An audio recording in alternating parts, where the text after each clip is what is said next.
Hello, स्वागत है आपका इस YouTube प्लेटफॉर्म पर, जिसमें आज आप पढ़ेंगे 17वीं शताब्दी के महान एलिगरी राइटर जिनका नाम है John banyan.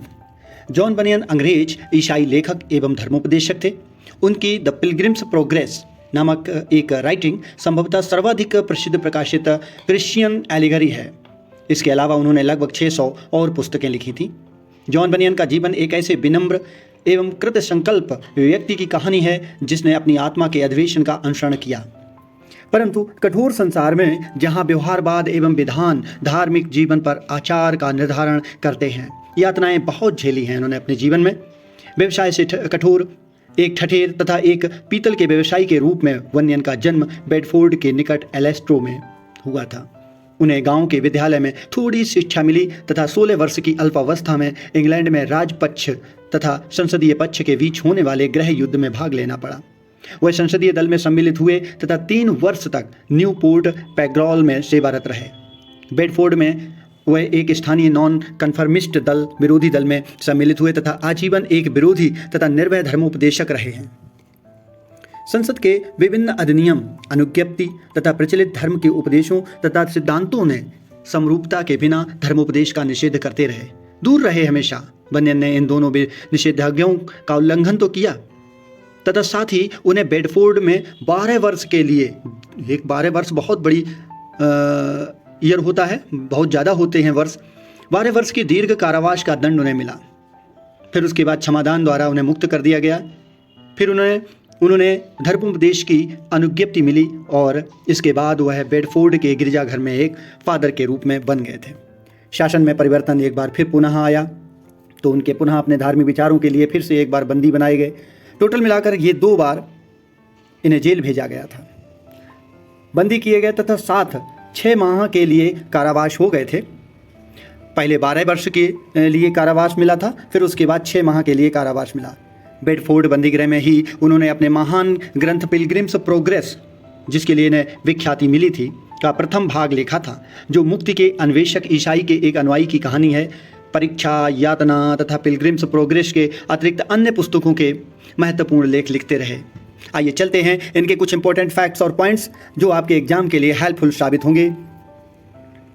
John banyan 1628 eight extra near Bedford, 31 August 1688, date of death, and date of birth 1628, date of death 1688, was an English writer and Puritan preacher. He is best remembered as the author of the Christian allegory, The Pilgrim's Progress. So note down every points, which also became an influential literary model. In addition to The Pilgrim's Progress, Bunyan wrote nearly 60 titles, many of them expanded sermons. As there is but one poet great enough to express the Puritan spirit, so there is but one commanding prose writer, John Bunyan. उन्हें ईसाई रूपक the pilgrims progress के लेखक के रूप में सबसे ज़्यादा याद किया जाता है, जो एक प्रभावशाली साहित्यिक मॉडल के रूप में बन गए थे। द पिलग्रिम्स प्रोग्रेस के अलावा बनियन ने लगभग 8 शीर्षक लिखे थे, नियरली 60 टाइटल्स, 60 शीर्षक लिखे, जिनमें से कई विपरीत उपदेशक थे। विस्तारित तरीके से भी लिखे गए थे, एक्सपेंडेड सरमन्स। जिस तरह से प्यूरिटन भावना को व्यक्त करने के लिए केवल एक कवि की ही काफ़ी या महान होता है, उसी तरह से एक ही प्रभावशाली गद्य लेखक भी हैं, जॉन बनियन।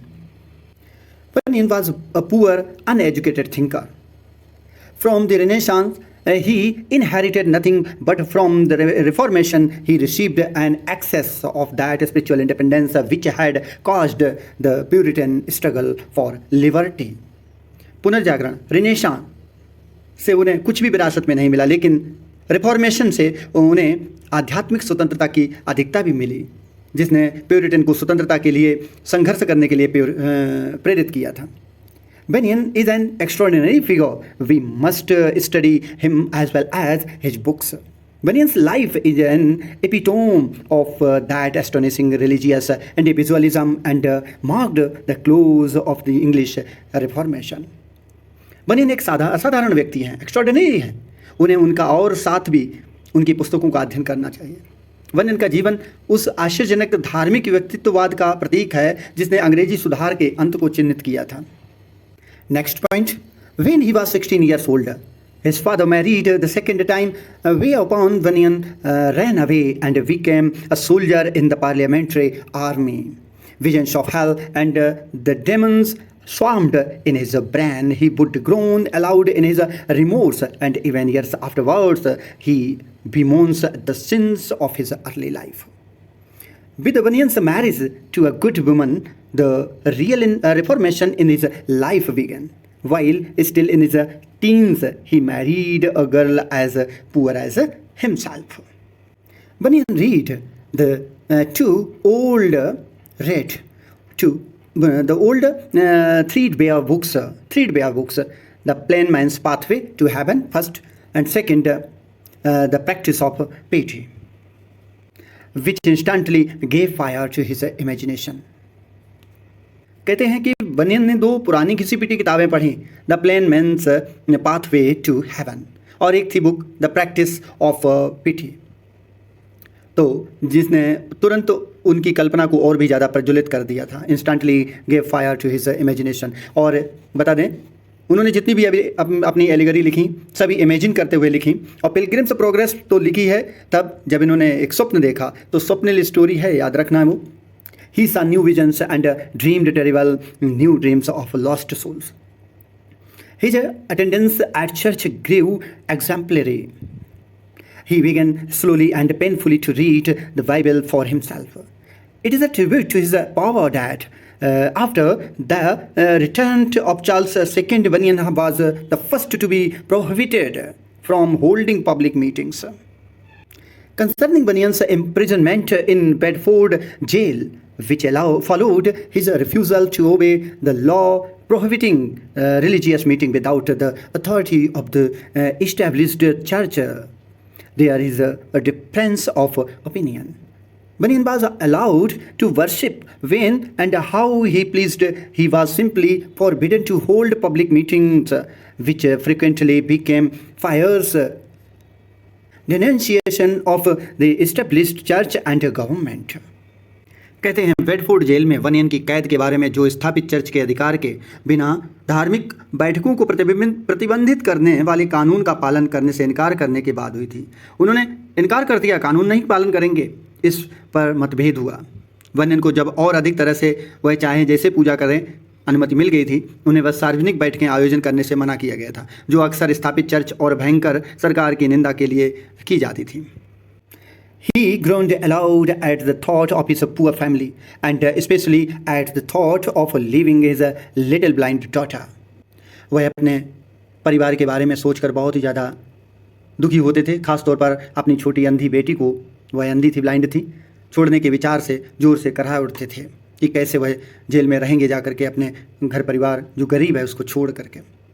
और उन्होंने लिखा है, कराहते हुए रोते हुए लिखा है, I found myself a man encompassed with infirmities. The parting was like pulling the flesh from my bones. Oh, the thoughts of the hardship I thought my poor blind one might go under would break my heart to pieces.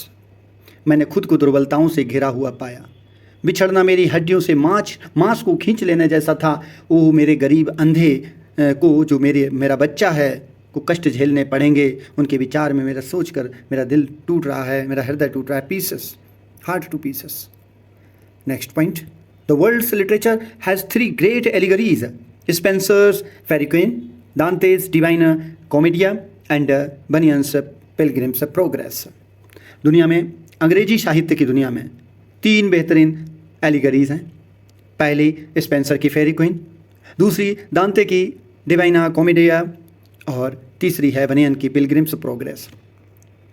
In 1676, Charles II withdrew his declaration of indulgence, and 4 years later, Bunyan was again imprisoned, this time only for 6 months. During that time, he completed the Pilgrim's Progress. In grace abounding, he recounted an incident from this time as evidence of the grace of God. लिखते हैं कि when I was a soldier, spelling please check it. I with others were drawn out to go to such a place to besiege it. But when I was just ready to go, one of the company desired to go in my room, to which when I had consented, he took my place, and coming to the seas, as he stood sentinel, and he was shot into the head with a musket bullet and died. 1976 में Charles द्वितीय ने जब अपने भूख की घोषणा की थी तो उसमें 4 साल बाद बनियन को फिर से, पहले फर्स्ट टाइम में उन्हें इम्प्रिजन हुआ था, यानी जेल हुए थे, जेल गए थे 12 साल के लिए, फिर उसके ठीक 4 साल के बाद 6 महीने के लिए फिर उनको कैद किया गया था। उस समय उन्होंने अपनी पूरी बची हुई जो थी पिलग्रिम्स प्रोग्रेस का भाग वो कंप्लीट किया था। उस दौरान उन्होंने द पिलग्रिम्स प्रोग्रेस पूरी की। फिर लिखते हैं इसमें, जब मैं एक सैनिक था तो उन्हें अन्य लोगों के साथ ऐसी जगह पर घेराबंदी करने के लिए भेजा गया था, लेकिन जब मैं जाने के लिए तैयार था तो समूह ने, यानी ग्रुप में से एक ने मेरे कमरे में जाने की इच्छा जताई, जिसके लिए जब मैं सहमत दे दी थी तो उसने मेरी जगह ले ली और घेराबंदी में आते समय वह अब प्रहरी के रूप में खड़ा हो जाता, सेंटिनल के रूप में, तो उसे एक मस्कट की गोली सिर में लगी और वह मर गया। Next point, Bunyan spent his 12 years imprisonment in Bedford Country Gaol, which stood on the corner of the High Street and Silver Street.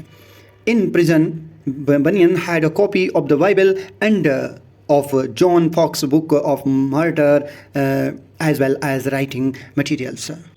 He also had at times the company of other preachers who had been imprisoned.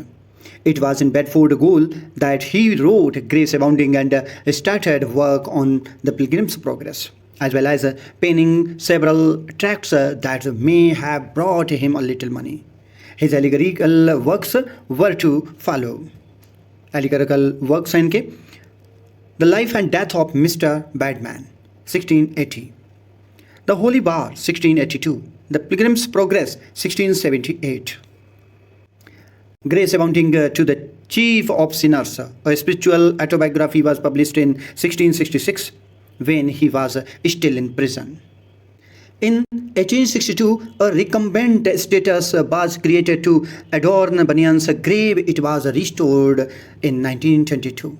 C.S. Lewis, Nathaniel Hawthorne, Herman Melville, Charles Dickens, Louisa May Alcott, G.B. Shaw, William Thackeray, Charlotte Bronte, Mark Twain, John Steinbeck, Enid Blyton were influenced by Bunyan.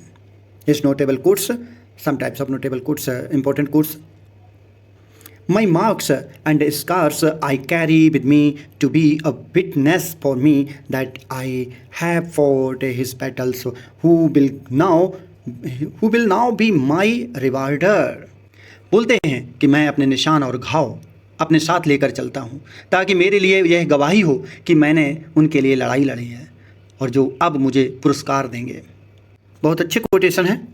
Next quote है, my marks and scars I carry, next, come pluck up heart, let us neither faint nor fear. आओ हिम्मत रखो हृदय से, हम न तो हारे हैं और ना ही डरे हैं। Hobgoblin nor foul faint can daunt his spirit. He knows he at and the end shall life inherit. कहते हैं कि भूत या दुष्ट शैतान उसकी आत्मा को डरा नहीं सकते, वह जानते हैं कि अंत में उसे जीवन विरासत में मिलेगा। A work of grace in the soul makes itself known either to the one who has it or to onlookers.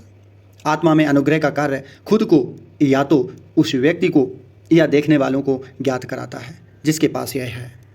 Nothing can hurt you except sin. Nothing can grieve me except sin. Nothing can defeat you except sin. पाप के अलावा कुछ भी आपको चोट नहीं पहुंचा सकता। पाप के अलावा कुछ भी मुझे दुखी नहीं कर सकता। पाप के अलावा कुछ भी आपको पराजित नहीं कर सकता। जीवन की सच्चाई इन्होंने लिखी है इनमें। बहुत ही इंप्रेसिव कोटेशंस है, प्लीज नोट कर लेना इनको।